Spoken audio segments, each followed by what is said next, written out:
And afi domaso ya SOMPA 101.3. Upim wo man kesim ne nkwado ya Kingdom 106.1. Afi Kaneshi Urban Radio wanom so afansemi to pete Kaneshi ne nkwata mo ma de hie tie bi. Upim wo doma FM 100.7. Wo so afansemi wo doma ahinkuru. Udi koda no woti yenka e wo so. SOMPA 106.5 FM. Facebook no yadamu live yesra oni diem share ho. Like page no ehye ma foforo enya bi enhye na nasafo kantanka dama bema ba wa page ayen afrifi ha abesintenten fidie ni so YouTube no so SOMPA FM live www.sompaonline.com website yesemu for penny ratabwa tia dama okutire nsami nyina apoto kasam brofo ya foforo bi ka ho odi akogu a wonso betumi akọ kenkan bi na ena no pay ensam a yedidi wontua no eniani mu bi ene sei Odumja ejumekuo no ya wonom ewo manyim womo edi nkyirechire mu fan ye fa eye akwanhia bia esi ye ewo nsawam kwantempo ne so nam so emma eja edototo kaase ne mu bi no sede wonom kopini ho no de wom hu ye wom de mu enhyemu aba aso ya wom so na wonom ehwe mmofra emma ene wasetena mu yedie ho nsam so wopani a wotua wonom ano wode krata aba o wose abrantie bia wanya Ghana ni obaye ebefa Ghana maybe sebi and one mo grow empaswa wo video womono empanifo ehwe apanipo mesibre papa bi enwachi no ononyamfo Johnson esi edunketia amanyusemu wakasa kire NDC amanyuko na de hye nyina esei one mo fa ne ma papa bi enwu akwan mu nse de yebeye beboa ema wosukuo na awom no wani ebekamu eyi na yebekọ akwakwa akopinimo ewo ECG adwumakoi akache one mo toto serese customers ya one mo yusu enyina mo ahoden kanea wo manyim no nipa bebre vimfini mantem wo mo de ka wan muntua illegal connections eno so wanam achirem ebusan betwapo akwakopiemu ewo obi maisomo na yade Europe ensensam enso abesomo ne yesi tension bi ama ne homne so ewo Europe ani kuro ba ko bi intam na ni nyina no empanimfo sa afa ne afa nka nkyere sa bontenso fo mefa enko enti wanam di munsam aba ebusuya yei ene ensam ahodo bebre ena mesi adwa na no nsia bremu ekase ese na na ka ejesi no nsia bremu kase ya mede ebaba besomwo ebusuya se entete ya betweso a eye mababi nti yaseda ne nyina eye wonmu a womo eboa yin afi safo kantankan so aseda ne bi enkoma no akukọ bi die wo hoi onima de chinye o na so brane brano no wotie free onini ano medin Abena Badu Adepa Kofi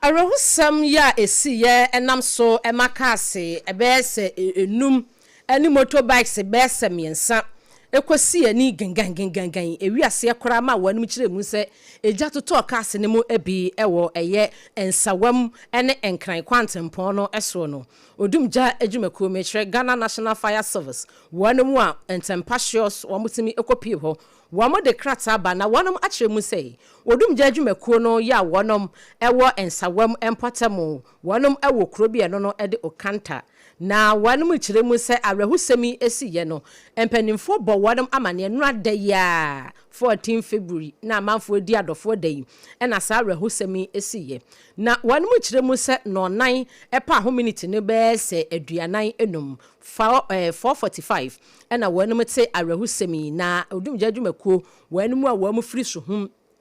fire station wonom koi afi womu nuam a womu free bonso fire station womo so ekokobwai esansa sede na akwanhia no eni edene no na anya asem ketua wonom kyerem se fuel tanker bia no ono aye fangu a na ekura no be se 54,000 liters ena na ehso no na VIP boss bia no ono so enipa ahyemu ma adehye afi 3 saloon cars ya na no so eka ho afafidie tetefo moto yi bi makoma nan na kyese wo hye akwanhia na no adini yie papa enya asem ketoa odumja adwumaku a wonom kopiem ho wo mo akire mu se ebra wonom ekoye na wonom tinye se cars akwanhia esiye no na no nan epa ho minute ni be se aduanan num na wo mo koye wo mo tumi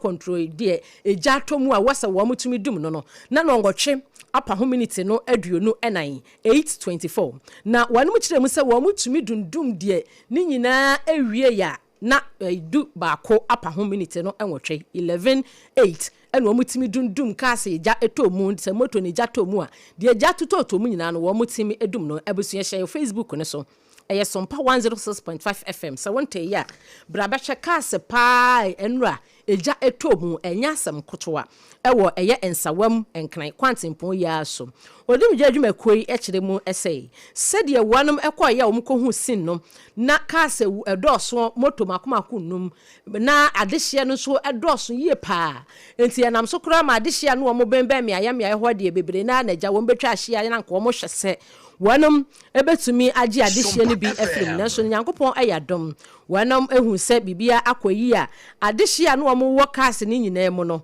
na bebre na wanum eho ye enipa makomako dunum ena wo mu kire mu se wo ho ekan ya wo edu wo kwa ya sabia na sa nipa makomako edunum no emu makomako edu baako 11 eye mema ena emu makomako 9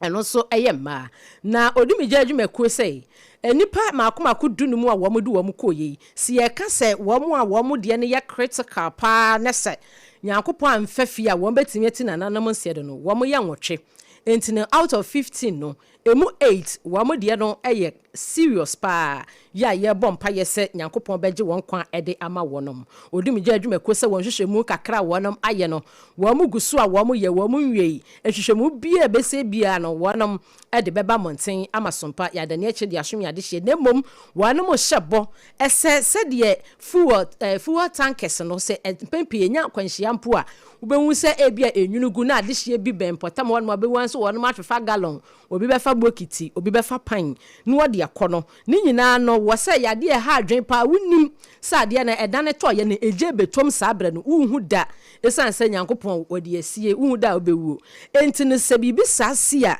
obetoto asrada mo obi a menho na wonso wanya onkwa didim nemom wonom kasa kire adehye a sabi wonom so etimi efiri mu wonom kire mu se ebi firi mu na nemom wonom anhyada amfa eye dodo a wonom firi mu no ama ebusua nyina enhyedin wei eye krata efiri odumja adwumaku no akache ede eba krata opani of file ye eye D03 Ignatius Kwabna Bedu wono eye PRO edema odumja adwumaku no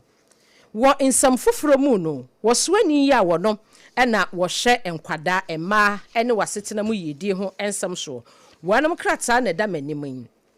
empanimfo akire mu so wo mo video bi ye circulate abusua wahu bi mehu bi enya asam ketua obi si amanfo mapa new ema abrantie baako a wonu anya Ghana ni a wo baaye ebefa Ghana mabie ene wonom egoro mpaso a video wonom ya wo wie ye wapa brehye social media ne so wona na manu akohia baako wona manu akohia bi na we na Ministry of Gender, Children and Social Protection Agency wonom akache womo ekire mu se womo gwadwumadene so pa ya wonom ehu video no womo bo ekora efu hu esase eyabonefo sem kese sempo se woni wankasa ho kani ana wo girlfriend mpo ena sabi sade na uni hu kwan ese wofa egu homa so ana se o record ye na esimu se ye no ane se na me no hoho a wankasa beto abontimpunum utumi ba obi man so ebedi sabi enyamra nsem wo ente se na wonom kire mu se womo ni Ministry of Communication and Digital Innovation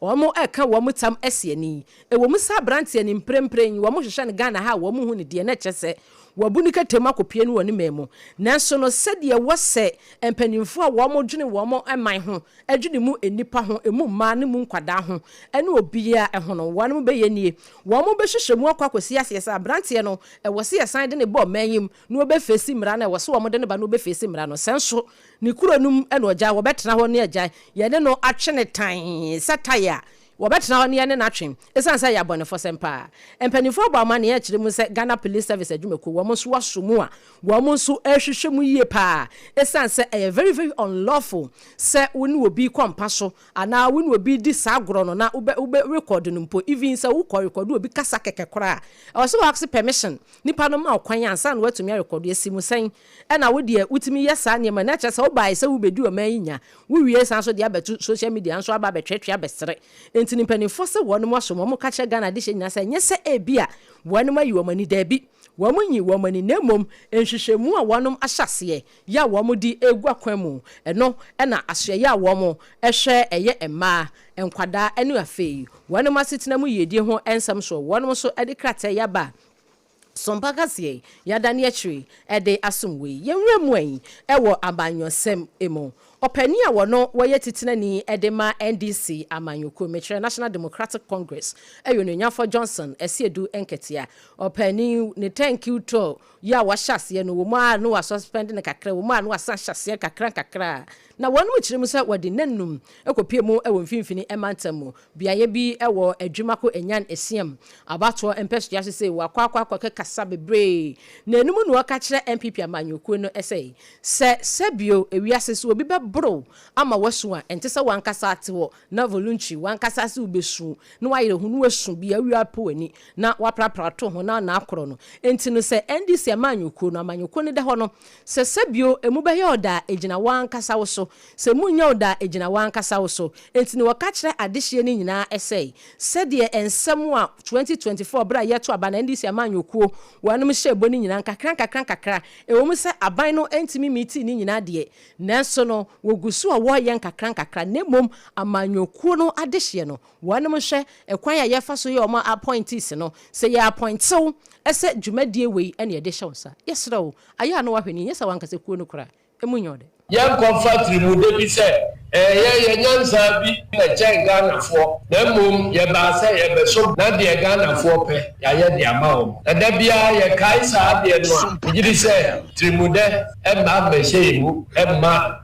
yema yegusu a ye niye ebeduru baabi na ya sai etwa ye ho esen na nanu a momfi akwa emu kakrai mo wombra kutu achampo ebae obae afie dika ni afie tosumienu na ye so no soro operation feed yourself odi aba aduane ebu operation feed your industry wa ye pound dam wa ye irrigation projects wa ha eka ye dia broche nyina osi edua ya boye samama se afei ana ban papa afie toso nan no itirimu ye ne de se na Ghanafoɔ abufuo edane ba ebra na achampo amamu ebekwa wie yesusu se president bia magana na mamu etai eche achampo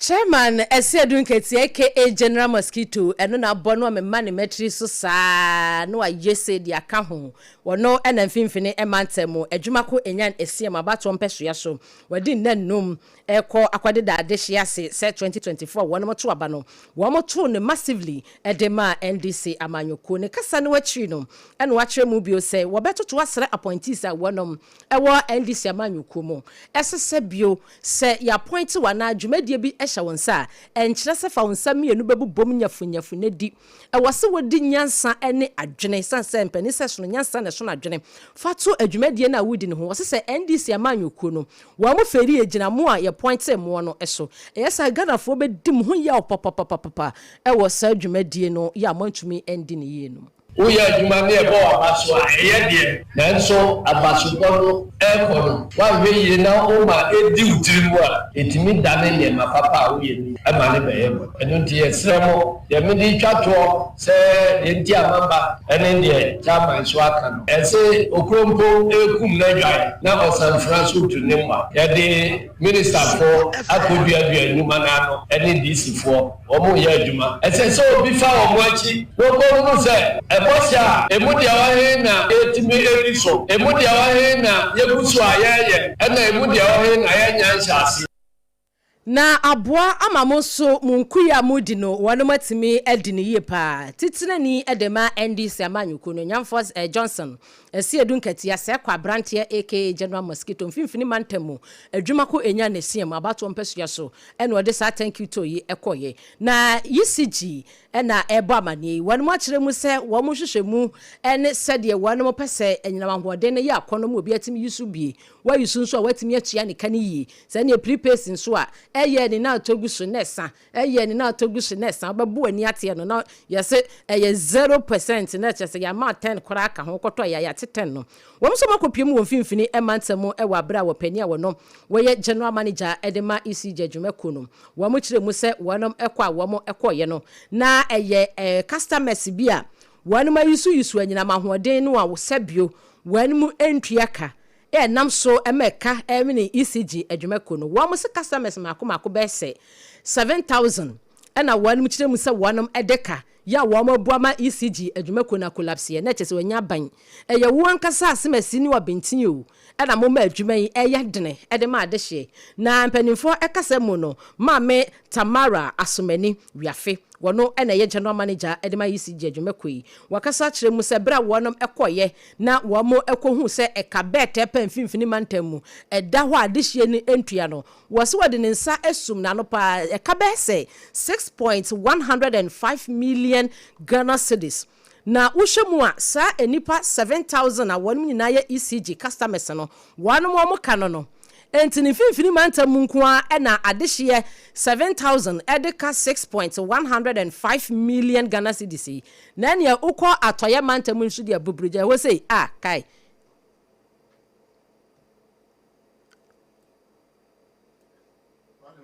As part of our company's corporate strategy for 2025 to 2029 to be a competitive, innovative, sustainable and customer-centric energy service provider, the storage activities approved major maintenance of all our network assets, operation keep the lights on,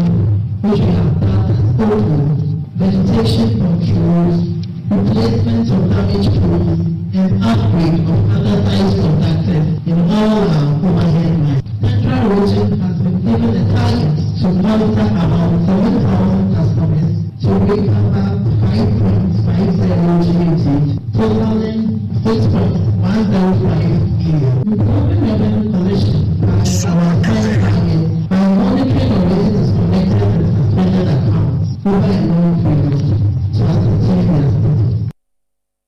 Openi okasa ye general manager edema ECG adwumako ni fe no ewo mfimfini emantamu na wonom ese wo mo audit ya wonom aye no adehye makomako 7,000 na wonom edeka ye 6.105 million Ghana cedis ye no ni mfimfini mantamu fo nko a nti mantam no ye makomako dunsia se ba ko na de saka ye na ne edunum na aka ne nso na che so obi anhyase enye ne de na meme de mesi monya atoye mantam de na mfa mra ye ne hwade se de ekoso maame ye okasa ye eye maame Tamara Asomani Wiafe wono na ekasa ye na ebusuen na Jesse Company Limited se koba sempremo no be ma wansin so ma asa no ham wo hyase aton adansi eni ma wo mai mo akere ye pa nti wo munim de wo muhye hunu wo se wunya ba na kache free consultation de be ma wo abranti aketesia ma me papa safi na pese usiudan ana wadu lento pese oboso wuhia akade bia ma adan no anya hoden na Jesse Company Limited na do no sate akwa ba ku kosin sate akwa be se ahenu me pacho ubenya ni nyina bi inchisi ahodo no na me patre ni nyina bi elho open chese de bodan so na Jesse Company Limited ubenya bi cement no papa no oton cement bi ho na mu amese so de lay foundation na se wasase no se ya nwia de abekọ na anwe ne se na esi wo cement bi won so a se eho ni yensuo mu abekọ no ebewia ni hwane sa pacho ko na Jesse wo no mu a ni nyina ka free consultation no de be ma won ho na antam dunsia ni nyina wo mai pacho ya tonkrabata no e de apeten kumase ne nkran pacho mo fra yen e wo 0204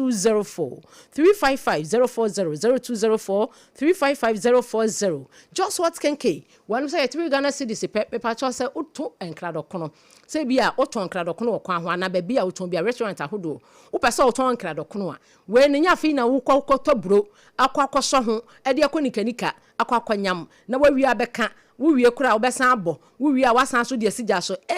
whole stress pa me pacho ya tiso we no ase wa freyen ne ye de dokono ya ye ne dade de yellow corn na ye 3 cedis na mu odu o ton obetim de age 5 cedis obetim de age 7 cedis na wonso aboa odwumedie bia mu de bia ma mo wade ma mo tumo bedin enso ne so ya mu konhie mu ahodo mo penkra dokono papa dia Sabi ube wonsi wadi dokuno moton kama dokuna enka afunu mu just what kenken ye kan for the ama wo dome water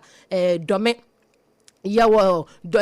commercial bank no actually hono mo me patch of friend ye for dokuno ni bi mbrel 0256 068-832 0256-068-832 na just what kenke yema bi 2074 8074 na busia said ye kan na wona na eye didoma nom na busi immune system no ema wanya ahoden ene wuni adagye o ena na nso so wate ase weni hobi o enti ne said ye be ya obenya edrobi ama na busi immune system na ema wonta anya de ya de by heart no me pacho ninti na mpanifo akeka no hini no ta hahama ede abom ena omri DSC asom ene ya to din 2074 edini ya kakrakama wa ya frenti 74 no ana dodo na efre no uko over the counter na say drugstore ana pharmaceutical shop bia wo su peti 74 edrei eyema obia gise oba wo ma kwada no fo ene oba wonyam ena afei akwada wonya mfinhia no edumienu mo pe ena muntumi nom bi enkokora nom bi obia enom bi me pa cho se yade bi e wo so bi a wonu madrone de wato adruso no onom ka ho a eye kama ebeboa wo enti aya na wakwa akopɛ bi me pa cho mo a mo pe ebi atu no e won kran no mo nko keshi draglin edini 74 wo su pe bi ye bema bi atokuma se Ashtown Kolenak Heba ho so yade akogua no pa jimeye upe mu nchirimu e chen medie eye 0246 073-498 and 0501 268-931 not 20 na 74 penny for any so I know what you see. Leicester Company Limited. One of the Yas toothpaste. Any Yas toothbrush de aba. Me pacho one of whitening toothpaste. And on the masini pifita, your heba one ho. And no one say was sena say a yinka one kawa. I feel who say green bitally baby, one say yellow bitally baby, unkra or seno I multicolored. Sebia na wo kasa na se de wo de wano esiesi na se nka bi e wo no mpacho Yas product na so isu wo ko dwa so a also wo pay Yas wo toothpaste ni bi wonya whitening one na to wonya total care na to wonya Yas toothpaste na kasa so ato wonya wo mo heba na to ebeboa wo enti de mimi ye ni sei no me enwumira medidi akoda no me de heba no ne twemesi anopa na me de whitening no na me de apai ni sei fita na ayekama we ehu hia se mekwa akwate na baby se yenkonko ye teeth whitening mame e wa bra Yas whitening toothpaste e wo dwa so kotobi na emua wo me pato wudu dwa so edi na Yas Jimei 0501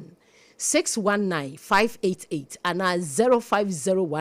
0501-390-338 Yas total wonom ke ne nyina no omo ebema obi wo mo toothbrush no so wodwa so aya to bi ne faka ho na nyina emua yet one sam no eso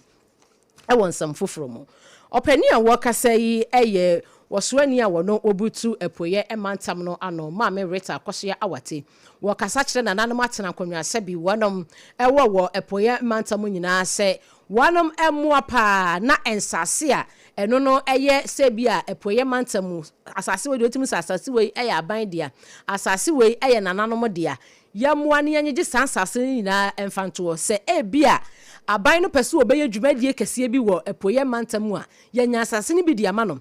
kamia yese ensase e wo epoye mantam no encroachment no doso dodo prido no doso obehu ane se obi aba anya ha me na na digya me e na me na nate ase enkura no odua bode wo so me na nate ase enkura no wo so ma me bebuja wa ha enti na asase ne ye dia na akoye mansonson enti ne wo ka kire na nanom atena konwa wanum wa epoye mantam nyina se wanum emoa esanse empani se wonsom ene nipa ode hia so anko a akwadwane ya be ho adwuma pa omoye na adwuma pa na omoye no so no anya challenges bebre but nya ya kan nyina ne se nia omoye bebre no na ye ma omo ya be ho se land encroachment abaha langas for ha omo ye patch na ya kan kire ahemfo amowo nsawam se omo moa omo na omo timi protect lands no acquire empo so mo be hia bia na omo franka omo e da obi biara se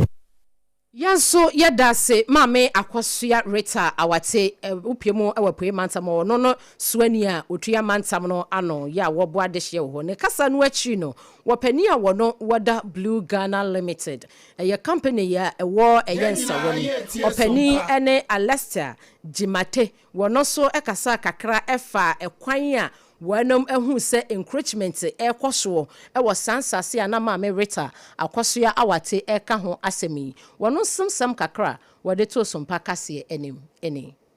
These are lands, your title. We are a responsible corporate organization. As I said, we've gone through the process to get them registered in our name. Yet some faceless people, at times, as we innocent Ghanaians, and they also, without any background check, begin to build. And I think some of them is deliberate because they bring land guards. If you have acquired the land legally, I don't see why you should bring a land guard when you are building. You should be able to conveniently come and build. But you know, as we speak now,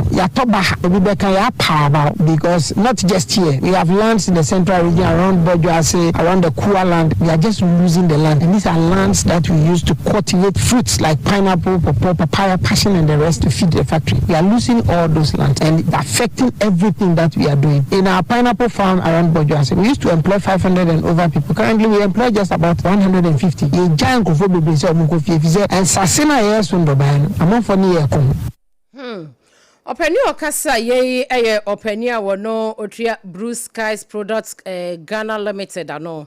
jumeko ya wonom ewansa wam wamu chiremu se wamu sase ya wonom ekwaji ne ewa apoye mantamu no kamia yese pinido abem eno na wonom ekase wamu so ya campaign na wonom adwuma womo efa adehye ma wamu enya biye enti se basa ebe hadwen ya owura Alestia Jamate wono okasa kakrai ebusua safi ni waso wafidia yanyina yesu ei na yenye yabo from kratso emra sesia nanso nsemu a medican ede asom wono na ebi ni se odumija adwumakuo ede ababa betu dwa se kase akwanhia ya esiye ewo nsawam afei enkran kwantempon ne so no wonom ekoye de omukohu ye sebio enipa be se edu enum ena ne wo mopra na de ye do omkoi ayasabia no emu nwotwe wo mo de na ye critical pa ya na ebi nso afri mu ya na wonom echeche mu ema adehia wo ma adehia efri mu nyina no hyeden kase no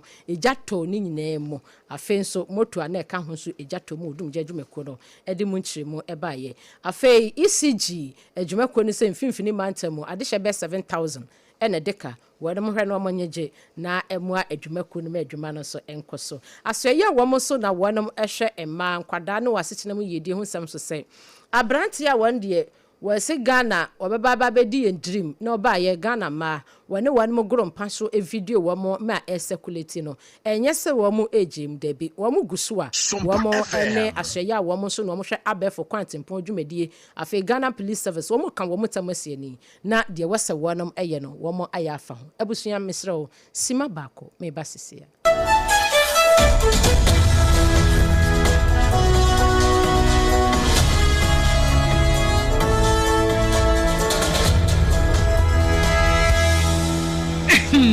Medo edrano pa wutimi to boase etwitwiwusi o ado na so ni se mede yas toothpaste and the brush and the twitwi mesima menya homka senti na ye bokoyi na medie me all time favorite yas herbal toothpaste and the brush aboa me amasesei menum so a enwunu anasa de ehia meselfimfem me biem na wo hwasa mesi ayefita sesrecha homa na et brightens yas whitening toothpaste and the brush and the midi chimisi enti na wo se afei na yas total care gel toothpaste and the brush ne de ebo wo se ho ban demu ne nyina ema wonum ye sham oh yes enu krotrodo yas herbal yas whitening and yas total care gel toothpaste and the brush abusuan chamfa se wo pedudu tu e won kran ha for Leicester Ghana Limited and was 050-161-9588 Leicester Ghana Limited and the yas toothpaste mo ahodo and the brush abadwa so abeboy Endpoint Homeopathy Clinic Ghana had the obi enim sesa ye prostate na baby omutimi ye screening ema hu ni ye etu ase a na ye Endpoint Homeopathy Clinic anase ye kidney ye liver problem wo fa baby na adjujo na de fa ne premature ejaculation no a ba ma bi a wo ne wodofo akwakwahia asa wo di ne ho agro asa wo tonte ene ye bra Endpoint Homeopathy Clinic na ye moa wo ema ne mema mo pa wo ye endpoint homeopathy clinic wɔn de mu fua yare bia infections bi na ɛwɔ hɔ anaasɛ bia wɔn hyɛ wofa baabi na adwodwo kidney problem prostate deɛ ɛyɛ endpoint homeopathy clinic kuma sɛ wobɛhu endpoint homeopathy clinic ɛwɔ kronoma bohia ɛna akra ha nso so deɛ wɔn gyina mu ankasa ɛwɔ spinters baabi friend share signboard no woduro na obusa sa wo pɛ endpoint homeopathy clinic a obi a ɛbɛkyerɛw for endpoint ɛwɔ 0244867068 ɛna 0274234321 endpoint homeopathy clinic a wɔn de mu fo Ewra me pacho bra na me hwa de wo bag im bra aden ɛna nso biem time heba me hye ya me ka se yi ba akun ani wayi me ensen bra sanya time heba me hya esia gyimi ni me fiefo enya de abaako ɛbɛso yɛn we de udi se ofa ni nyina time heba me hya me ka se me di one dance ya heaven ɛna de mekɔ akɔpie enti se malaria we draw ne time heba mixture enye enunku o de nanum oto a wontimi anidie no time heba mixture duro no ɛna ɛyɛ ma wo oba a wofa afuro de wo ma akoda nofo ɛne akoda a woni mfie dumienu entimi num aduro yi bi se obeto aduro yi bi anoma hwe se wakɔ hospital anase lab ame yehu se wo atudie malaria yi bi ansa se o time heba mixture enu dudu atu a fo ani kyerɛ KNG Herbal Center ewo Emrom Abidjan House ana ba ko so wo atonso Monaco Junction eno echi obenya bi atowo over the counter medicine sellers ene herbal shop dodo na emu Fre 0244417669 kayo set time no TIME time herbal mixture afi malaria fever bi adane ziba ewo mu no betu akọ FDA agi adwade nkratoa yi atum tontonte yenum sane efa adwen ne efa adwen ampa say na nim say bre bi beba ama tonti na 74 opa ye ne simple T74 abeye aduro tonti na 74 ana T74 asa twe ya dwene asina nanom dodo so say de na dodo bua ma na nanom enyare basabasa no saa na tonti na 74 ana T74 ebu anipadua no emo immune support enti obi onum bie no abre bia ne ho den tonti na 74 yi nso ya ye ne sensuo kokoro wa kama enti ba bia wonam bia obetimi de wade akọ samene wa ankefi na ekroyi eda no nko na wie ye wa bra mennom T74 samennom tonti na 74 menya hodi mennom ne da bia T74 yi eye hahama ene ye de aye na DHC ena aframa na ye kama saa no T74 ahoden ne apomuden ko a woko pharmacy ana ba bia to no bia ubenya tonti na 74 yi bia to T74 yi enye ma oba wa fafuro ana obi a oma nufo ana se obi a onya mfie dumienu eto phone 05016289931 and 0246073498 FDA agi adwadi nkratoa yi atom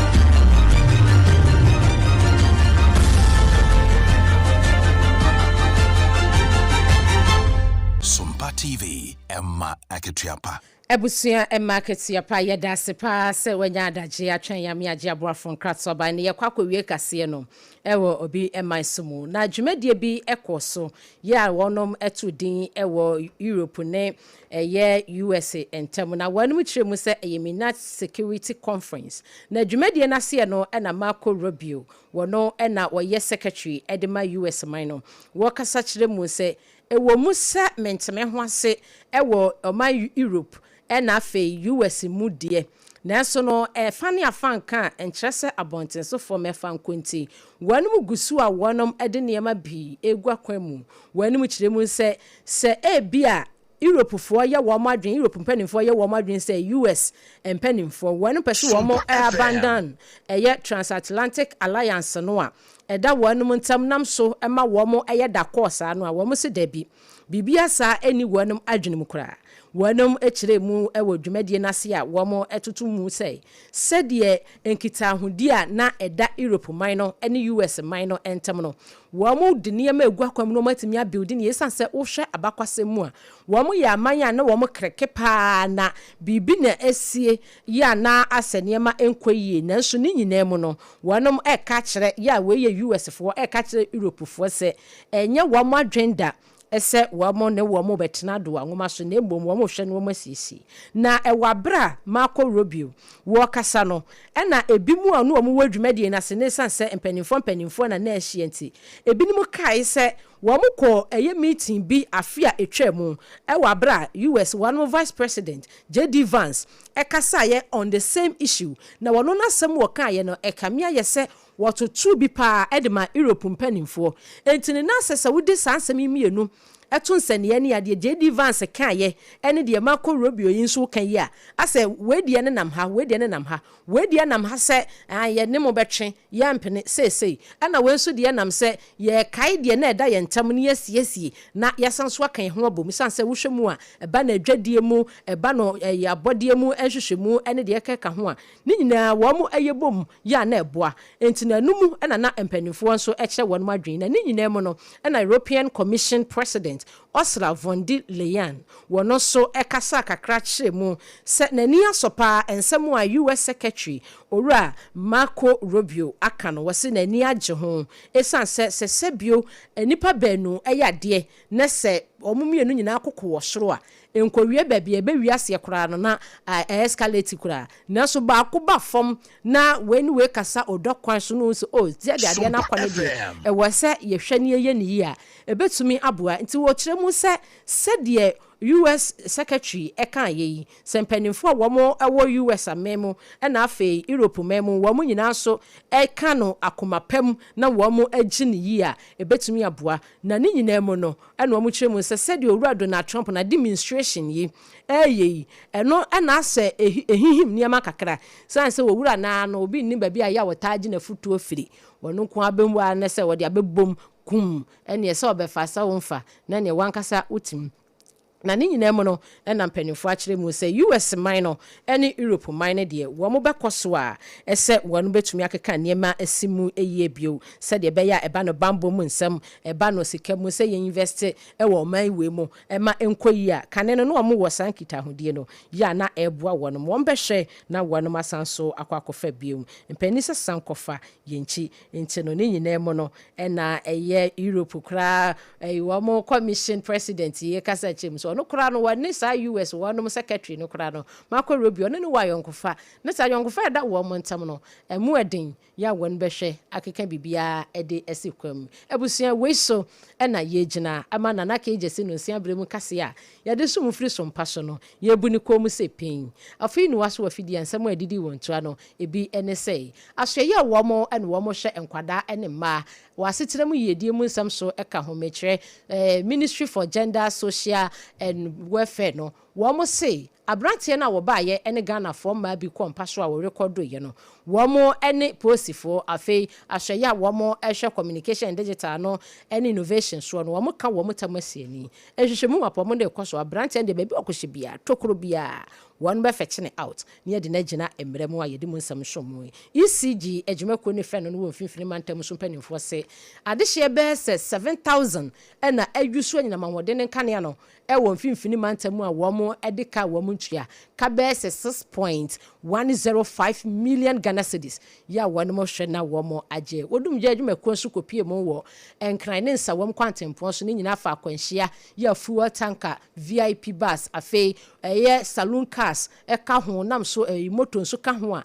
ni nyina ekonya akwanhie jato mu nam so ma adehye ni bitina nanom nsedo wo mo anu mo pra na mu oden eye makoma konwotwe na wotwe no eka enso ho a na eye dunu mu a ide ayafo no eko ayasabia wo mo gya yahwa wo mo so de krata no eba ya ye dane echi esomo ye kopie mu ewo Europe ni US ntam wo nam so nhie mu a wo mo ekoye no wo mo sesede no wo mo te kane no wo mo san akwakofa na aboa aman no emienu nyina ya Marco Rubio ya wo no twetwere edema US aman yokono no ene gina minute secretary conference na ase ena ode sansemi etuja ebusuana na KJC company limited na dama ena obo ya chikuso emi ebesomo Leicester company limited where the yes toothpaste in the brush na bedwa so anu apebi 2074 ebi mtwenity afrenity 74 ya anu apebio medima for herbal center me pacho Dr. Tam da se brana on show afei